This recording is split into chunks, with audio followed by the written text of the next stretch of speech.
예수와를 사랑하시면 아멘 하십시다.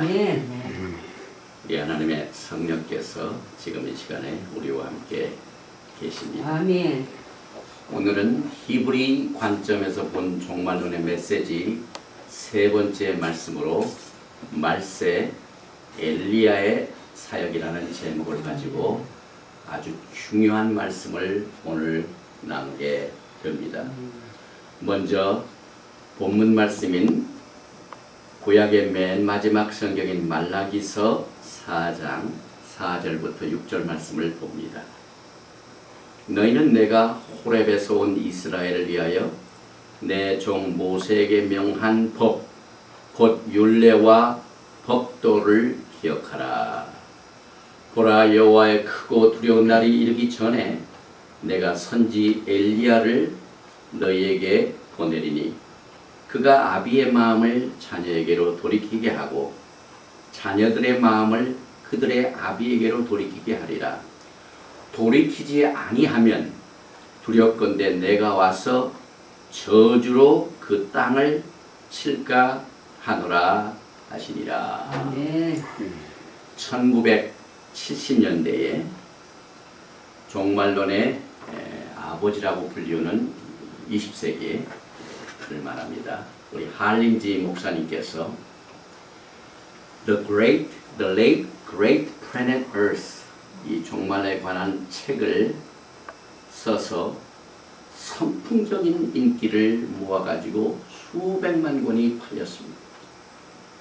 그때부터 미국의 복음주의 교회가 종말 메시지에 눈이 뜨이기 시작을 했습니다. 그런데 그 가르침을 통해서 수많은 사람들이 종말의 메시지를 이해하고 또 저도 할린지 목사님과 또 개인적인 그 컨퍼런스를 통해서 만나기도 하고 또 그분의 책도 연구를 하고 이렇게 해서 이 종말론에 관한 이 기독교의 복음주의 계통의 종말론을 우리가 다 거의 다 알고 있습니다. 그런데 우리가 지금 공부하고 있는 히브리 관점에서 본 종말론하고는 차이가 있는 것을 우리가 오늘 공부를 하게 됩니다. 복음주의 기독교의 종말론은 토라를 바탕으로 한 종말론은 아닙니다. 예수와를 나의 구세주로 믿고 다시 오실 예수님을 맞이하기 위하여 토라에 밝혀진 하나님의 말씀을 따르는 것이 그 종말론의 바탕이 아닙니다. 이 점에서 크게 다릅니다. 특별히 이 절기에 관한 이 토라의 가르침은 굉장히 강합니다. 그러나 이 복음주의 기독교 계통의 종말론은 철저하게 이 절기를 지키는 것에 대해서는 가르치지 않습니다. 또 예수님의 지상재림 전에 흩어진 12지파 크게 나누어서 이스라엘 집과 유다의 집이 하나로 통일되는 이와 같은 예수님의 집중적인 가르침이 배제되고 있습니다. 그저 이스라엘이 회복될 것이다 라고 아주 퍼지하게 막연하게 이스라엘이 고토로 돌아온다는 것은 가르치지만은 우리가 그동안 여러 번에 걸쳐서 예수님께서 무엇 때문에 십자가에 돌아가셨고 이스라엘의 집과 유다의 집에 관한 이 가르침이 이 종말론의 바탕을 이루고 있는 것에서 상당히 거리가 있습니다. 또 말세에 야곱과 에서의 투쟁을 종말과 재림의 징조로 가르치지 않습니다. 성경을 보면 이 말세에 특별히 토라를 통해서는 에서와 야곱의 심한 투쟁을 가르치고 있고 이번에 히브리 뿌리의 관점에서 본 종말론의 메시지 중에서 특별히 제가 이 말세에 에서와 또 야곱의 투쟁에 관한 것을 따로 공부를 합니다. 얼마만큼 이것이 광범위한지 우리가 따로 공부를 해야 되지만은 이 기독교 계통의 종말론에서는 이것이 배제되고 있습니다. 그러나 에레미야 선지자, 이사야 선지자, 또 에스겔 선지자는 이것을 가르치고 있습니다. 히브리 관점에서 본 종말론은 지난 주일 우리가 공부한 시온의 논쟁, 시온의 송사를 종말의 징조로 가르치고 있지만은 또 일반 교회에서 가르치는 종말론은 그저 일반적으로만 다루지 집중적으로는 다루지 않습니다.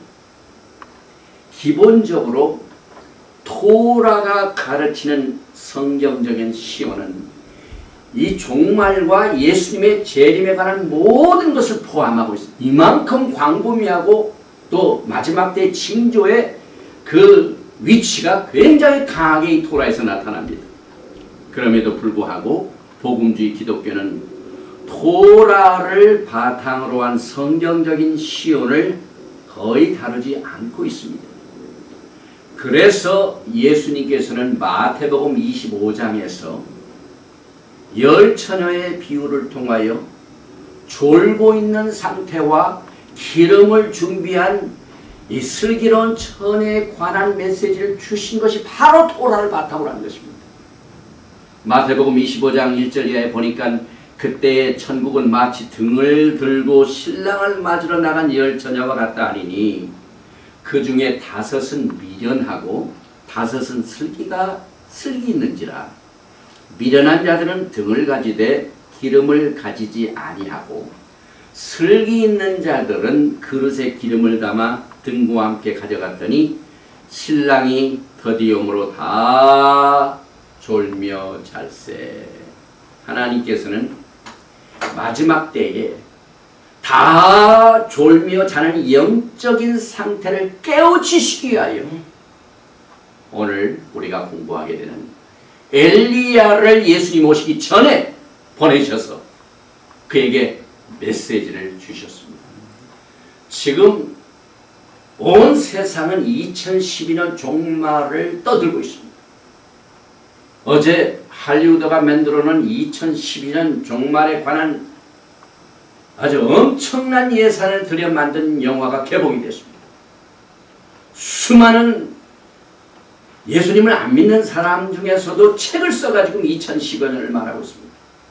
이 모든 것이 다 지구의 종말을 외치고 있습니다.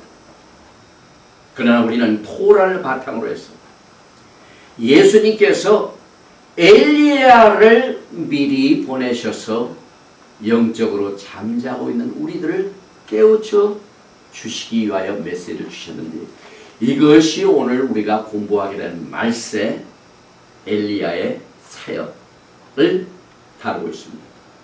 제일 먼저 이 마지막 때 엘리야의 메시지를 한번 보십시다. 히브리 말로는 트낙. 이 구약의 맨 마지막 책이 어떻게 끝납니까? 물론 우리는 이 히브리 뿌리 관점에서 보면 성경은 하나입니다. 창세기에서부터 말라기까지 구약이 끝이고 그렇게 얘기하지 않고 창세기에서부터 요한계시록까지 하나의 책으로 봅니다. 연결로 봅니다. 그런데 이 말라기서 4장 4절 이하에 보면은 너희는 내가 호렙에서 온 이스라엘을 위하여 내 종 모세에게 명한 법 곧 율례와 법도 토라를 기억하라. 보라 여호와의 크고 두려운 날이 이르기 전에 내가 선지 엘리야를 너에게 보내리니. 하나님께서는 영적으로 졸고 있는 모든 하나님의 백성들을 깨우쳐 주시기 위하여 엘리야에게 깨우치는 메시지를 주시는데 그 메시지가 내가 과거에 시내산에서 준 내 토라, 내 명한 법, 모세에게 명한 법, 율례, 토라를 반드시 기억하라. 여호와의 크고 두려운 날이 이르기 전에 이것을 기억하라. 이런 메시지를 주셨습니다. 그러나 교회는 이것을 가르치지 않습니다. 물론 예수님께서도 이것을 복음서를 통하여 말씀을 하셨습니다. 마태복음 17장 10절에 제자들이 묻자 그러되 그러면 어찌하여 서기관들이 엘리야가 먼저 와야 하리까 하나이까.